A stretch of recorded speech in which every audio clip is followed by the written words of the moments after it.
നീ എന്ത് രാത്രി പന്തുണ്ടാക്കി കളിക്കുക? പന്തല്ല, ഗുണ്ടുണ്ടാക്കും. ഗുണ്ട്. ആ, അത് നല്ലതാ. ഇപ്പൊ വെടിക്കെട്ടൊന്നും ഇല്ലല്ലോ. വീട്ടിൽ ഇരുന്നുണ്ടാക്കി വിറകെടുത്തിട്ട് രഹസ്യമായി പൊട്ടിച്ച ആരും അറിയത്തുമില്ല, കേസും വരില്ല. തമാശ. നിനക്ക് എന്താന്നടി തലയ്ക്ക് ഓള വന്നു? എന്തോ കാണിക്കുന്നത്? ഇപ്പൊ ഇതിനകത്തൊക്കെയാ പാമ്പ് കയറിയിരിക്കുന്നത്. ഇതിനകത്ത് മാത്രമാണോ? ഹെൽമെറ്റില്, ചെടിച്ചട്ടിയില്, അത് മാത്രവും തലയാണയുടെ അടിയില്, മെത്തയുടെ അടിയില് മൊത്തം പാമ്പാ. പിന്നെ പാമ്പല്ല, ചേമ്പാ. എടി, ഇത് വെറുതെ ഓരോരുത്തന്മാർ പടച്ചു വിടുന്നതല്ലേ? എവിടെയെങ്കിലും 1-2 പേരെ പാമ്പ് കടിച്ചാണ് അതിന് രാജ്യം മൊത്തം പാമ്പാ പോലും. പാമ്പ് സൂക്ഷിച്ചാ ദുഃഖിക്കേണ്ട. എന്തോന്ന് സൂക്ഷിക്കാന്? പാമ്പ് കയറി വരാൻ സാധ്യതയുള്ള എല്ലാ ഊട്ടുകളും അടയ്ക്കണം.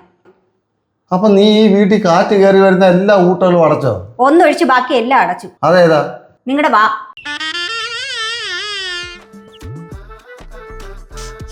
ഇവിടെ എന്തോ ഒരു സ്മെല്ല്. ഞാൻ കുറച്ച് വെളുത്തുള്ളി അരിഞ്ഞിട്ടായിരുന്നു. അതെന്തിനാ? പാമ്പ് കടിച്ച് ആവാതിരിക്കാന്. എന്നാ പിന്നെ അതെടുത്ത് 1 രൂപ അച്ചാറൂടെ ഇട്ട് വെക്ക്. പാമ്പ് കടിച്ചാവാന്നേലേ നിങ്ങളുടെ അച്ഛനും കൊണ്ട് കൊടുക്കാം. ടച്ചിങ് സെങ്കിലും ആവട്ടെ. 1 കുപ്പി എന്തിനാ? 2 കുപ്പി എടുക്കാം. ഒന്ന് നിങ്ങളുടെ അച്ഛനൂടെ കൊടുക്കാം. ഞങ്ങളുടെ അച്ഛനതൊന്നും വേണ്ട. പുള്ളി നല്ല 1-ാം തരം നോൺ വെജാ. പേപ്പർ എടുത്ത് ഷൂസിനകത്ത് വെച്ച നേരത്തെ ഇന്ത്യക്ക് വായിലെടുത്ത് വെച്ചാൽ മതിയായിരുന്നു. പാമ്പിനെ പേടിച്ചിട്ട് എത്ര നാളായെന്നറിയോ ഉറങ്ങിയിട്ട്. വായടിച്ച് കിടന്ന് ഉറങ്ങാൻ നോക്കും. ഇവന്റെയൊക്കെ വാർത്തയും കേട്ട് ഉറക്കം വളയ്ക്കുന്ന നീയൊക്കെയാ പൊത്തികൾ. 4-ാം തീയതി റിസൾട്ട് വരുന്നവരേ ഉള്ളൂ ഈ പാമ്പും പഴുതാരയൊക്കെ. ഞാൻ വാ അടയ്ക്കണം പോയി. വേണ്ട, വാ തുറന്നു വെച്ചോണ്ടിരുന്നോ. ഞാൻ കിടന്ന് ഉറങ്ങാൻ പോവാ. ഇതിനകത്ത് എവിടൊക്കെയാണോ ഈ കുന്തം കയറി ഇരിക്കുന്നത്? പിന്നെ കയറിയിരുന്നു. നീ വെള്ളം ഒഴിച്ചേച്ച് പോ. ആലപ്പുഴ ജില്ലയിൽ കൂടുതലായുള്ളത് 3 ഇനം വിഷപ്പാമ്പുകൾ: മൂർഖൻ, അണലി, വെള്ളിക്കട്ടൻ. മൂർഖനും അണലിയും എല്ലായിടത്തും ഉണ്ട്. മാവേലിക്കര മുതലുള്ള കിഴക്കൻ മേഖലയിലാണ് ശംഖുവരയരെ കൂടുതലായി കാണുന്നത്.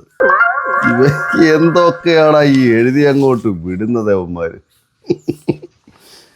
പാമ്പ് കടിച്ച് പാമ്പ് വേറൊന്നുമില്ല ഇതിനകത്ത്.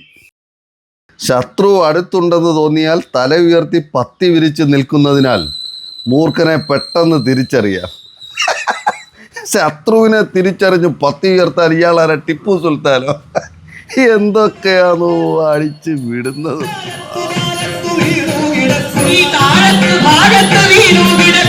രാജ്യം മൊത്തം പാമ്പാ പോലും. പാമ്പ്